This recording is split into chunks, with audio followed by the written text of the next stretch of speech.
एक बार की बात है। एक आदमी था जिसकी 3 बेटियां थीं।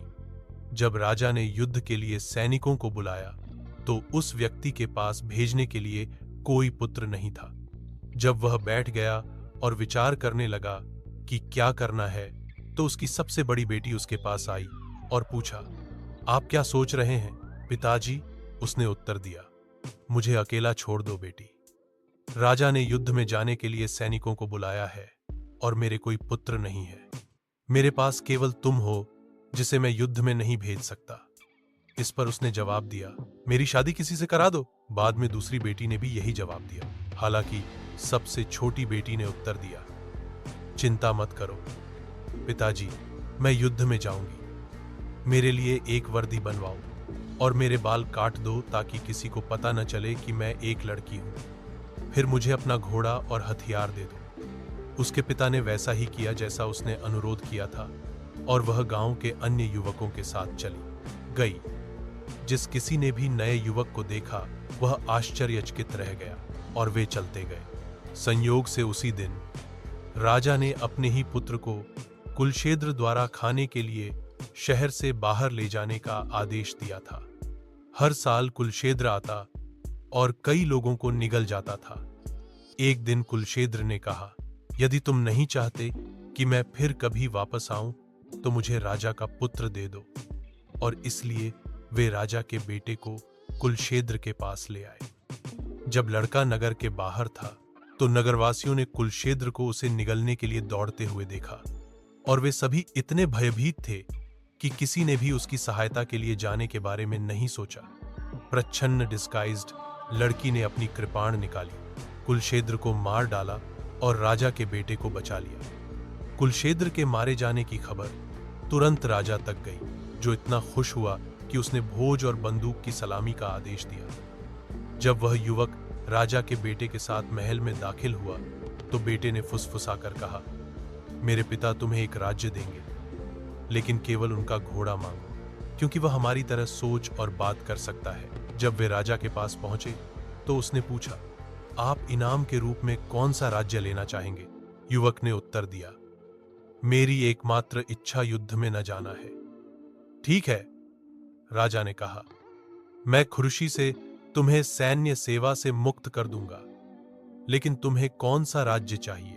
ठीक है, अगर तुम सचमुच मुझे कुछ देना चाहते हो, तो मुझे वह घोड़ा दे दो जिस पर तुम बैठे हो। हालांकि राजा ने इनकार कर दिया, और इसलिए वह युवक चला गया। राजा के बेटे ने युवक का पीछा किया, और जब लोगों ने पूछा कि वह कहां जा रहा है, तो उसने उत्तर दिया, मैं अपने नए पिता के साथ जा रहा हूं। उसने मेरी जान बचाई, और अब वह मेरे लिए पिता तुल्य है। मेरे असली पिता मेरी अधिक परवाह नहीं करते। उनके लिए अपने पुत्र से अधिक उनका घोड़ा है, तो मेरे लिए प्रस्थान करना ही अच्छा है। जब राजा ने अपने बेटे की बात सुनी, तो उसने अपना मन बदल लिया। वे उस युवक के लिए घोड़ा ले आए और उस पर एक सुनहरी काठी रख दी। वह युवक, हालांकि वह वास्तव में एक लड़की थी, हम उसे यही कहेंगे, घोड़े पर सवार हुआ और दूसरे राज्य की ओर चला गया। जब वह वहां पहुंचा, तो उसने एक खंदक के सामने लोगों की भीड़ खड़ी देखी। युवक के घोड़े ने दूर से भीड़ देखी और अपने मालिक से पूछा, हे प्रभु, क्या आप देख सकते हैं कि वे क्या कर रहे हैं? मैं उन्हें ठीक से देख सकता हूं, लेकिन मैं समझ नहीं सकता कि क्या हो रहा है। घोड़े ने उत्तर दिया, राजा ने यह खाई इसलिए खुदवाई है क्योंकि वह अपनी बेटी की शादी उससे करना चाहता है। जो व्यक्ति अपने घोड़े के साथ खाई कूद सकता है और सेब पकड़ सकता है, वह राजा की बेटी को अपनी पत्नी बना सकता है। हालांकि ऐसा लगता है जैसे अभी तक कोई भी सफल नहीं हुआ है। मैं खाई पर कूद जाऊंगा, तुम बस रुको, कसकर डरो मत और सेब पर नजर रखो। जब मैं कूदूंगा तो खाई के किनारे पर ठोकर खाऊंगा, इसलिए मेरी अयाल पकड़ो और रुको। जैसे ही वे बात कर रहे थे, घोड़ा पास आया। फिर वह खाई की ओर दौड़ा और उस पर छलांग लगा दी। जब वह दूसरी ओर पहुंचा, तो उसका एक पैर लड़खड़ा गया। युवक ने अयाल पकड़ लिया और घोड़ा फिर से हवा में उछल गया ताकि युवक सेब पकड़ने में सक्षम हो सके। हर कोई आश्चर्यचकित था, क्योंकि कई लोगों ने खाई को कूदने की कोशिश की थी, लेकिन कोई भी सेब को पकड़ने में सफल नहीं हुआ था। राजा ने तुरंत विवाह की व्यवस्था की और अपनी बेटी का विवाह कर दिया। जब विवाह समारोह समाप्त हो गया तो दूल्हा और दुल्हन सोने चले गए, हालांकि वे दोनों लड़कियां थीं। अगली सुबह, जैसा कि प्रथा है, पत्नी से पूछा गया कि उसने रात कैसे बिताई। कुछ नहीं हुआ, उसने जवाब दिया। दूसरी और तीसरी रात भी वैसी ही थी। दरबार में लोगों ने फैसला किया कि उन्हें उस युवक को मार डालना होगा, लेकिन किसी तरह उन्हें उस पर दया आ गई। मुझे पता है कि क्या करना है, एक दरबारी ने कहा। हम उसे लकड़हारे के पास भोजन लेने के लिए जंगल में भेज देंगे। जंगल में एक कुलशेद्र है जो आएगा और उसे खा जाएगा। हालांकि दूल्हा दरवाजे के पीछे खड़ा था और उसने सब कुछ सुन लिया। वह अपने घोड़े के पास वापस गया और निराश होकर बैठ गया। आप अत्यधिक दुखी क्यों हैं? घोड़े से पूछा। मुझे दुखी क्यों नहीं होना चाहिए, उसने उत्तर दिया। राजा मुझे जंगल में भेजना चाहता है ताकि कुलशेद्र मुझे खा जाए। डरो मत, घोड़े ने घोषणा की। उसका भोजन ले जाने के लिए एक गाड़ी और बैलों की एक टीम के लिए पूछो, और मैं तुम्हें बताऊंगा कि जब हम वहां पहुंचेंगे तो क्या करना है।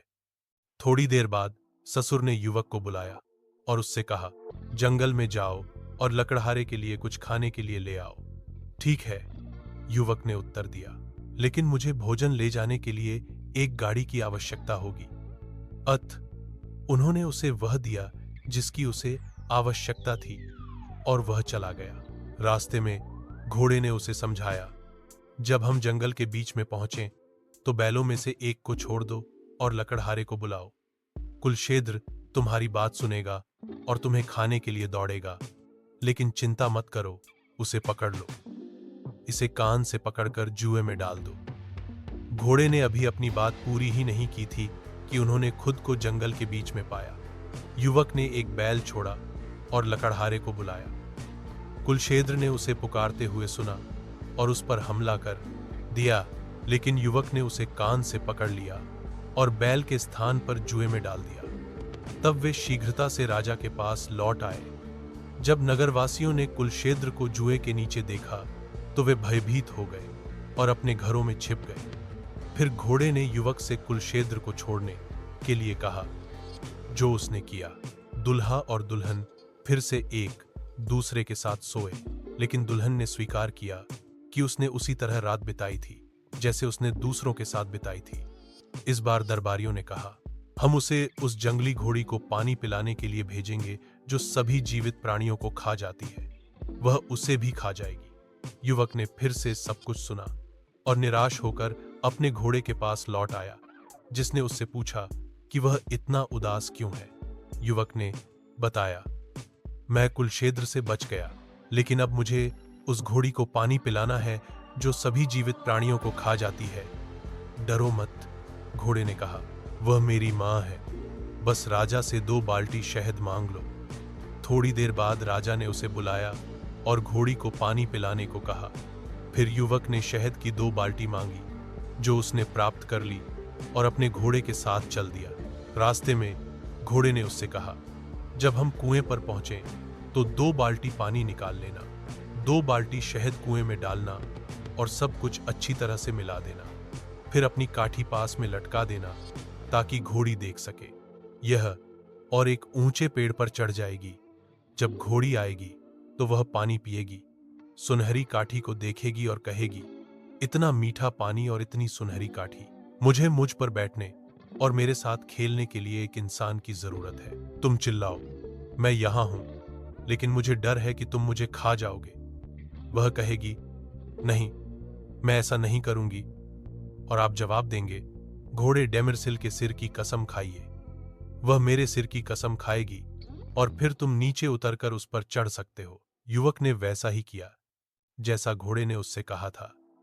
घोड़ी आई, थोड़ा पानी पिया, सुनहरी काठी को देखा और कहा, कितना मीठा पानी और इतनी सुनहरी काठी। मुझे अपने ऊपर बैठने और मेरे साथ खेलने के लिए एक इंसान की जरूरत है। युवक चिल्लाया, मैं यहां हूं, लेकिन मुझे डर है कि तुम मुझे खा जाओगी। नहीं, मैं नहीं करूंगी। घोड़े डेमिरसिल के सिर की कसम खाओ। उसने कसम खाई और वह पेड़ से नीचे उतर गया, घोड़ी पर चढ़ गया और उसके साथ घूमने लगा। घोड़ी ने फिर कहा, अगर डेमरसिल यहाँ होता तो मुझे और भी खुशी होती। यहाँ मेरे साथ आपका बेटा भी है, युवक ने कहा। अपने घोड़े को बुलाया और वे सभी एक साथ मौज मस्ती करने लगे। थोड़ी देर बाद युवक और उसका घोड़ा शहर में लौट आए और घोड़ी भी उनके साथ चली गई। जब नगरवासियों ने जंगली घोड़ी को आते देखा तो वे उसे डराने के लिए उस पर चिल्लाने लगे, लेकिन घोड़ी नहीं गई। आखिरकार उसके बेटे ने उससे घर लौटने की विनती की और उससे वादा किया कि वह फिर से उसके साथ खेलने आएगा, और इसलिए वह चली गई। दूल्हा राजा के पास लौट आया और दुल्हन के साथ एक बार फिर सो गया। फिर कुछ नहीं हुआ।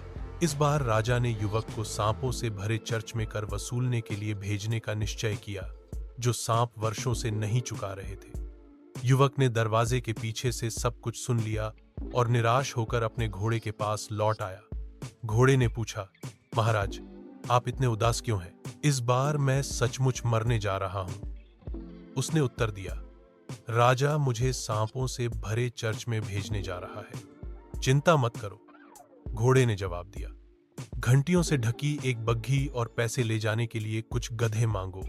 युवक ने वैसा ही किया जैसा घोड़े ने कहा था, और उसके ससुर ने उससे कहा कि उसे चर्च जाना होगा। जब वे चले गए तो वे जंगली घोड़ी को अपने साथ ले गए, और घोड़े और घोड़ी ने युवक को समझाया कि उसे क्या करना है। मैं और मेरी माँ, घोड़े ने कहा, दरवाजों की रक्षा करेंगे और जोर जोर से हिनहिनाएंगे। तुम सभी घंटियों के साथ खिड़की के माध्यम से चढ़ो और उन्हें बजाओ। तब सांप चिल्लाएंगे और पूछेंगे कि क्या आप देवता हैं, उन्हें यातना देने के लिए आए हैं। आप राजा का कर मांगना और कहना कि यदि वे कर नहीं चुकाएंगे तो भगवान उन्हें नष्ट कर देंगे। जब वे चर्च पहुंचे तो उन्होंने सब कुछ योजना के अनुसार किया। घंटियों और घोड़ों के शोर से सांप इतने डर गए कि वे पैसों का ढेर बाहर ले आए। जब तीनों घर जा रहे थे तो सांप उनके पीछे पीछे दौड़े और युवक पर हमला कर दिया, लेकिन उसे कोई नुकसान नहीं पहुंचा सके। तब उन्होंने उसे शाप देते हुए कहा, यदि तू जिसने हमारा धन छीना है लड़का है तो तू लड़की बन जाए, और यदि तू लड़की है तो तू लड़का बन जाए। और लड़की को अचानक यह एहसास हुआ, वह एक लड़के में बदल गई थी। वे राजा के पास लौट आए, और जब दूल्हा और दुल्हन अगली सुबह उठे तो युवती से जब पूछा गया कि उसने रात कैसे बिताई तो उसने उत्तर दिया, आपको और कोई प्रश्न पूछने की आवश्यकता नहीं है, मैंने एक अद्भुत रात बिताई।